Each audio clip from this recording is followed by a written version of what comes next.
Assalamualaikum warahmatullahi wabarakatuh. Saya Mila Sari dari jurusan Pendidikan Agama Islam ingin menyampaikan hasil resum dari buku Ilmu Pendidikan Islam yang ditulis oleh Profesor Dr. Haji Abudinata MA.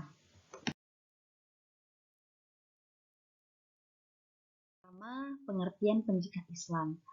Sebelum kita masuk ke dalam penjelasan mengenai pengertian pendidikan Islam, ada baiknya kita menguraikan sedikit apa itu pendidikan. Nah, pendidikan merupakan suatu rumusan yang mana selalu memiliki sasaran atau memiliki objek yang sama, yaitu manusia. Kemudian seluruh rumusan pendidikan selalu menempatkan pendidikan itu sebagai sasaran yang strategis untuk melahirkan manusia yang terbina seluruh potensinya, baik itu fisik, psikis, akal, spiritual, fitrah, talenta, dan juga sosial, sehingga dapat melaksanakan fungsi pengabdiannya dalam rangka beribadah kepada Allah Subhanahu wa Ta'ala serta mencapai kebahagiaan hidup dunia dan akhirat. Kemudian seluruh rumusan pendidikan selalu dilihat dari kebutuhan masyarakat dan budaya. Nah, pendidikan adalah sarana yang paling strategis untuk menanamkan nilai-nilai, ajaran, keterampilan, pengalaman, dan lain sebagainya. Kemudian, sesuai dengan karakteristik ajaran Islam yang mengedepankan prinsip keseimbangan, seharusnya pendidikan Islam dirancang berdasarkan prinsip yang memadukan antara kepentingan masyarakat dengan kepentingan individu. Kepentingan masyarakat yang terkait dengan pelestarian nilai, ajaran, dan norma yang berlaku di masyarakat seharusnya diperhatikan oleh pendidikan dalam rangka menjaga terciptanya keharmonisan dan stabilitas dalam kehidupan. Demikian pula kepentingan individu yang terkait dengan penyaluran bakat, minat, hobi, dan berbagai potensi lainnya yang dimiliki manusia, sehingga dan seharusnya juga diperhatikan. Dengan demikian terjadilah keseimbangan antara individu dan masyarakat, di mana pengertian dari pendidikan Islam itu dapat diuraikan menjadi pendidikan yang mana seluruh aspeknya itu didasarkan pada ajaran-ajaran Islam, baik itu visi, misi, tujuan, proses belajar mengajar, kualifikasi pendidik, peserta didik, kurikulum, bahan ajar, sarana prasarana, serta lingkungan dan pengelolaan.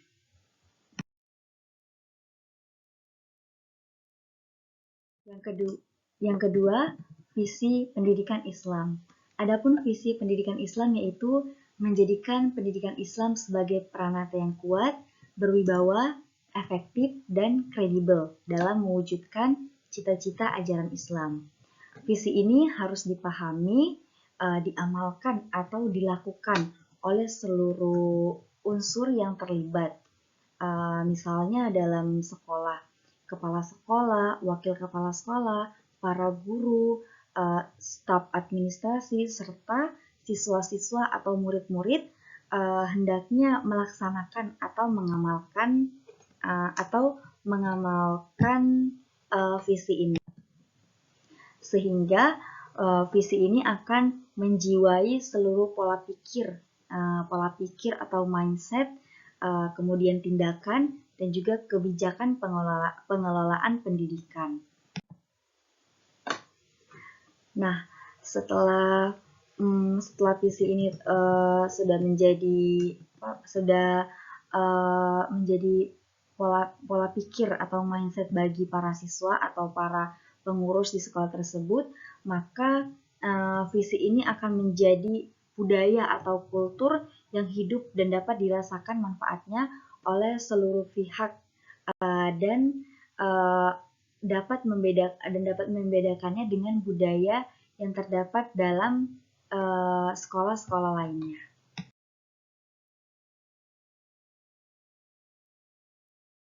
Yang ketiga, misi pendidikan Islam.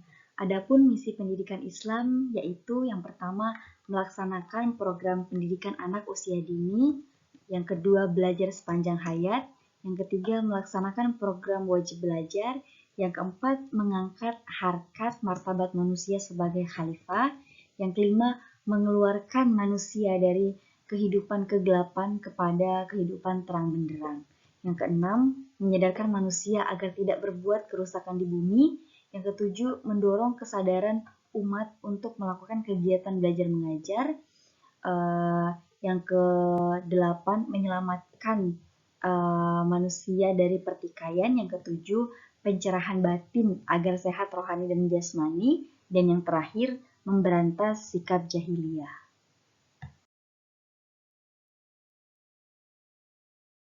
Keempat, tujuan pendidikan Islam.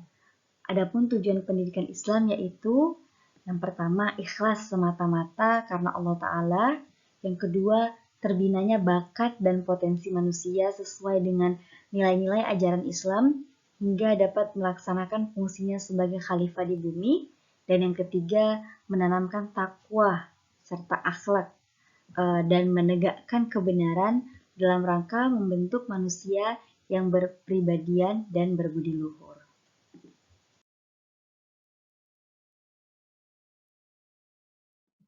Yang kelima, sumber pendidikan Islam. Sumber pendidikan Islam memiliki fungsi yang sangat penting, yaitu untuk mengarahkan tujuan pendidikan Islam yang ingin dicapai. Yang kedua, untuk membingkai seluruh kurikulum yang dilakukan dalam proses belajar mengajar, yang di dalamnya termasuk materi, metode, media, sarana dan prasarana, serta evaluasi. Kemudian untuk menjadi standar dan tolak ukur dalam evaluasi, di mana apakah kegiatan pendidikan telah mencapai dan sesuai dengan apa yang diharapkan atau belum. Nah, adapun sumber pendidikan Islam ini dibagi menjadi dua, yaitu sumber primer dan juga sumber sekunder. Adapun sumber primer yaitu terdiri dari Al-Quran dan juga hadis. Nah, sumber yang sekunder itu terdiri dari sejarah Islam, filsuf, maslahat al-musalah, dan juga urf atau kebiasaan.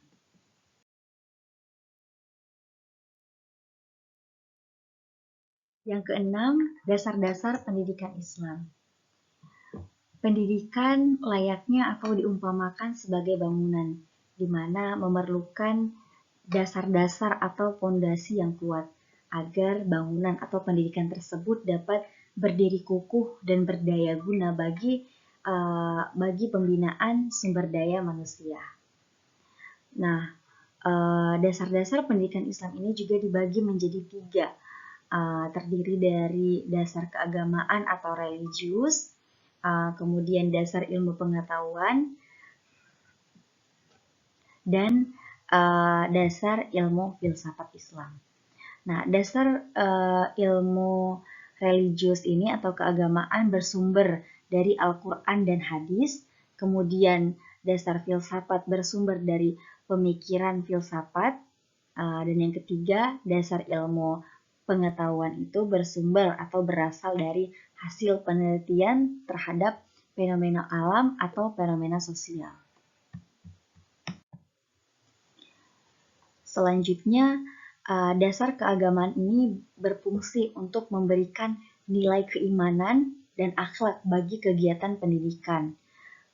Kemudian dasar filsafat memberikan dasar dalam perumusan visi, misi, tujuan, dan berbagai aspek lainnya tentang pendidikan.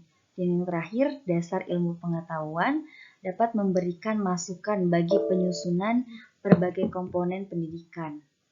Nah, dasar ilmu pendidikan ini terdiri dari ilmu psikologi, ilmu sosial, ilmu budaya, ilmu ekonomi, ilmu politik, dan juga ilmu administrasi.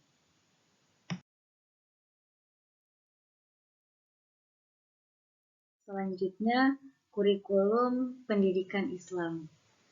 Nah, bicara mengenai kurikulum telah ada sejak sebelum kemerdekaan dan setelah kemerdekaan. Adapun setelah kemerdekaan, Menteri Pendidikan yang pertama kali yaitu Bapak Ki Hajar Dewantara, yang mana memimpin sebagai Menteri Pendidikan pada tanggal 19 Agustus 1945 sampai 14 November 1945. Nah, adanya kurikulum pertama kali pada tahun 1947 yang dinamakan dengan Rencana Pendidikan. Nah, pada rencana pendidikan ini lebih menekankan pada pendidikan watak atau akhlak. Nah, selanjutnya yang kedua ada perubahan. Jadi dari masa kepemimpinan atau Menteri Pendidikan Bapak Ki Hajar Dewantara sampai yang sekarang ini Bapak Nadiem Makarim sudah memiliki hampir 10 perubahan kurikulum. Nah, tadi yang pertama pada tahun 1947 yang dinamakan dengan Rencana Pendidikan, di mana menekankan pada pendidikan watak atau akhlak. Kemudian yang kedua pada tahun 1952 yang dinamakan dengan Rencana Pelajaran Terurai 1952. Yang ketiga pada tahun 1964 disebut juga dengan Rencana Pendidikan. Yang keempat dinamakan dengan Kurikulum 1968. Yang kelima disebut dengan Kurikulum 1975. Yang keenam pada tahun 1984 dinamakan dengan Kurikulum 1984. Yang ketujuh dinamakan dengan Kurikulum 1994 dan Suplemen Kurikulum 1999. Yang kedelapan disebut dengan Kurikulum 2004 atau KBK, kepanjangan dari Kurikulum Berbasis Kompetensi.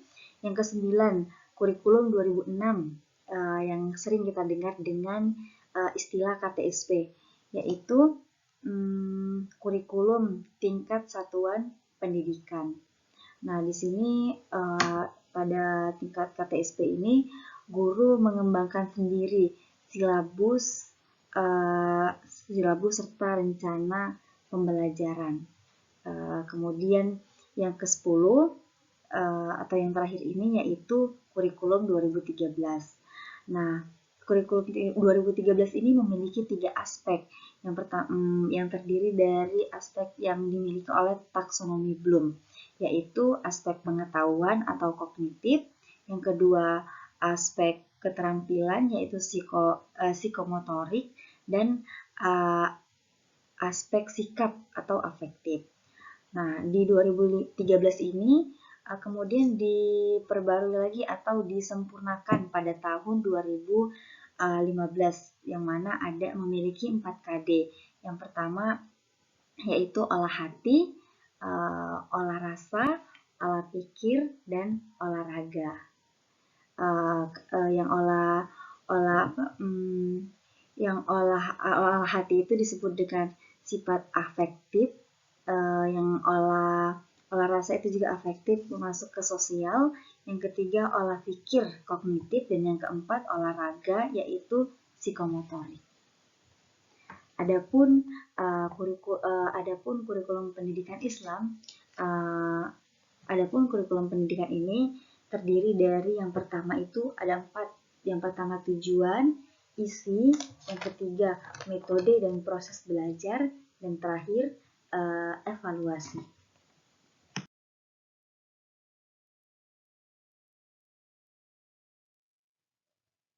Selanjutnya proses belajar mengajar.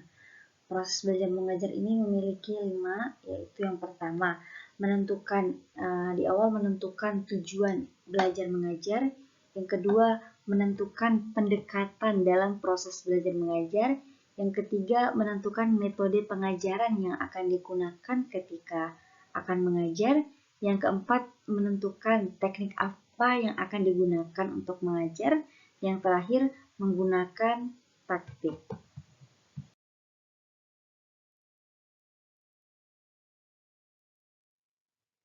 Pendidik dalam pendidikan Islam. Yang pertama, pendidik harus memiliki bakat, minat, dan panggilan jiwa. Yang kedua, memiliki komitmen untuk meningkatkan mutu pendidikan, keimanan, ketakwaan, dan akhlak mulia.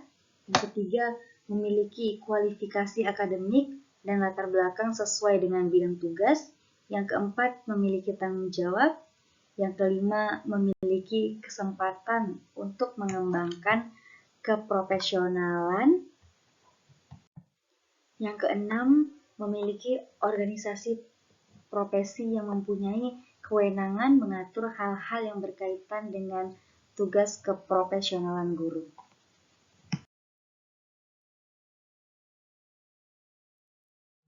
Selanjutnya, peserta didik dalam pendidikan Islam. Yang pertama, peserta didik itu diharapkan tekun dan sungguh-sungguh dalam belajar. Yang kedua, membersihkan diri dari sifat tercela.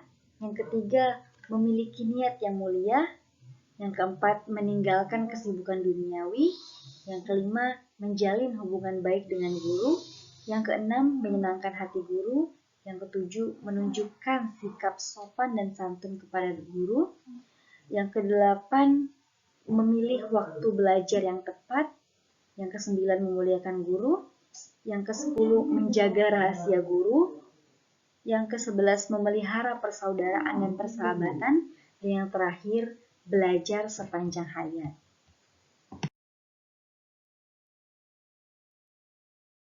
Selanjutnya, lembaga pendidikan Islam.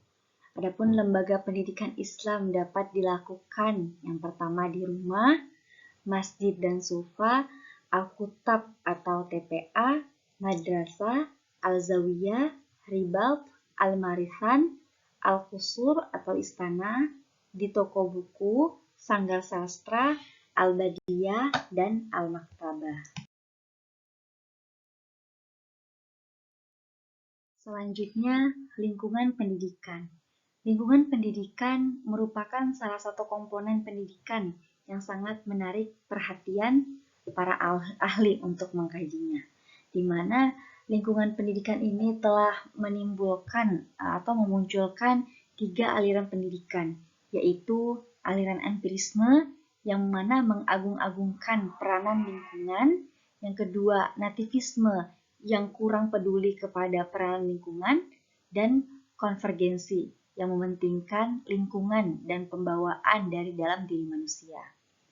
Nah, Islam dengan sifatnya yang seimbang serta bertumpu pada hubungan dengan manusia, kemudian manusia dengan Tuhan secara seimbang, memandang bahwa keberhasilan pendidikan tidak semata-mata ditemukan oleh usaha manusia, melainkan juga ditentukan oleh kehendak Tuhan. Lingkungan pendidikan ini terdiri dari 3, yaitu lingkungan keluarga, lingkungan sekolah, dan juga lingkungan masyarakat. Nah, lingkungan pendidikan, dalam Islam, lingkungan keluarga merupakan lingkungan yang utama dan sangat menentukan pembentukan kepribadian anak dibandingkan dengan pendidikan lingkungan dan pendidikan lingkungan sekolah dan masyarakat. Nah, perhatian Islam terhadap pentingnya pembentukan keluarga yang sakinah, mawaddah, warahmah, dan juga harmonis sangat berpengaruh terhadap pembentukan kepribadian anak.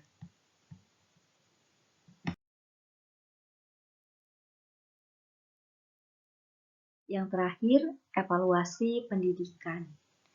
Evaluasi pendidikan adalah penilaian dan pengukuran terhadap seluruh komponen penyelenggaraan pendidikan, terutama pada hasilnya, yaitu berupa peningkatan dan perubahan yang terjadi pada diri peserta didik yang telah mengikuti kegiatan pendidikan dan juga pengajaran.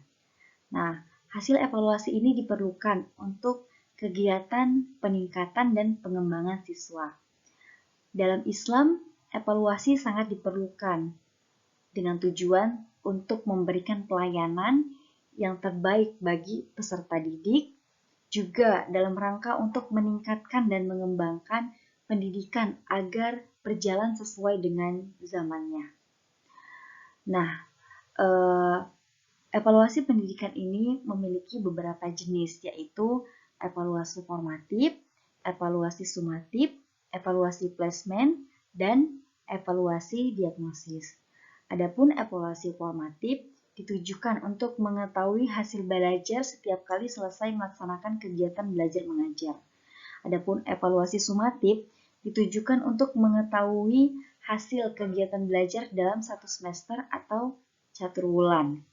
Evaluasi yang ketiga itu evaluasi placement atau penempatan. Ditujukan untuk menentukan ketetapan jurusan yang dipilih oleh peserta didik dengan kemampuan yang dimilikinya. Dan yang terakhir, evaluasi diagnosis. Ditujukan untuk mengatasi berbagai jenis kendala dan hambatan yang dialami siswa dalam kegiatan belajar mengajar. Nah, dalam evaluasi pendidikan ini juga memiliki beberapa syarat, yaitu yang pertama validitas, reliabilitas, dan efisiensi.